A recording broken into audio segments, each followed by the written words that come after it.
What's up guys, and welcome to another episode of Saturdays with Slashbang.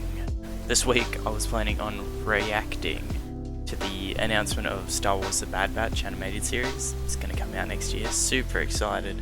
But I discovered, man, what is wrong with my speech today? I discovered a topic that some people might actually care about just a little bit more. Particularly if you're like me and really enjoy creating things but are still pretty much a novice.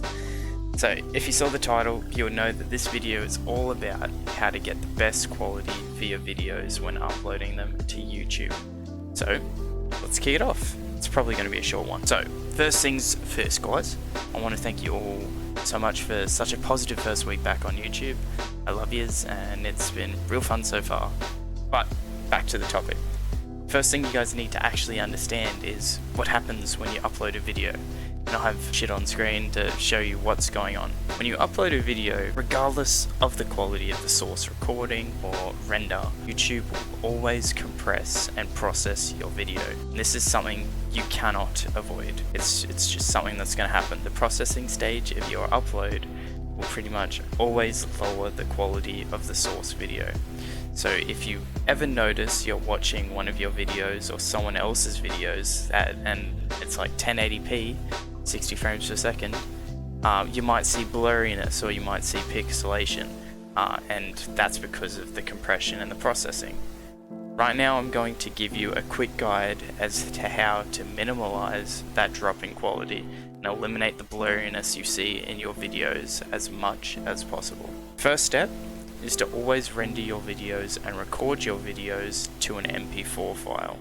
These files provide the best quality for uploading videos to YouTube. The second, and honestly the most important thing we need to discuss, is making sure your videos are getting the best possible codec on YouTube. Now if you don't know what I'm talking about, which is fine because I didn't know until a week ago, if you right click on your video and click on Stats for Nerds, you'll see all your stats for that video. What we're focusing on right now is the codec. As you can see, this video I uploaded last week before I did this research, it's using the AVC codec.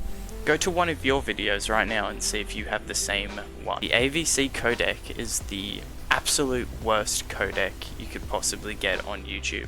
And it's the main source of that blurriness or pixelation in your videos. So now let's fast travel a few days later to my Tarkov video. The quality is still not great, but that's not because of what we're talking about here, it's just because I messed up when I was recording.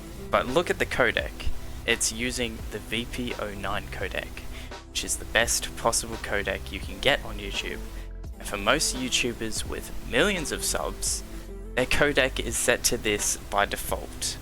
So how do we smaller channels with less than 1,000 subs or whatever, how do we smaller channels force YouTube to give us this codec?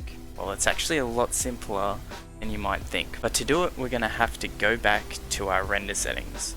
So if you've already rendered your video and it's got this problem, if you want to fix it, you're going to have to render it again. Alright, so now we're in our editing software. We're about to render our video.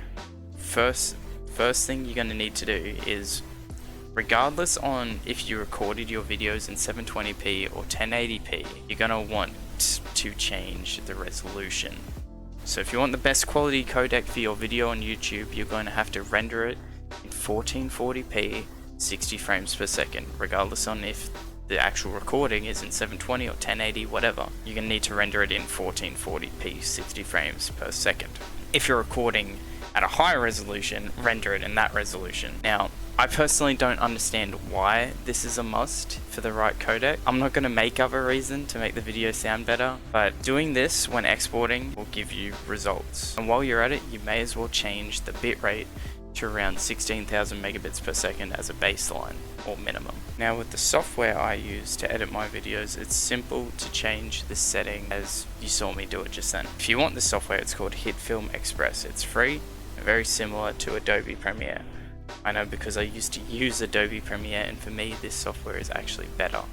So there will be a link in the description if you want to check it out. After you render your video using those settings, go ahead and upload it to YouTube and wait for the video to be done processing. Keep in mind that if you did this correctly, it may take up to a few hours for the video to be done processing the HD version. So I recommend scheduling the video to publish it later, or just set it to private until it's done. But after it is done, check the stats, check the codec, and if it worked, be sure to come back and tell me how it went. I hope this video helped you guys out. I know a lot of us are new at this, and there's still thousands of things we don't really know, we don't understand, but we got to help each other out by spreading what we know and what we find out. So if it did help you out, or if you at least enjoyed the video, please give me a thumbs up and comment, tell me how it went for you guys, or any feedback you want to add.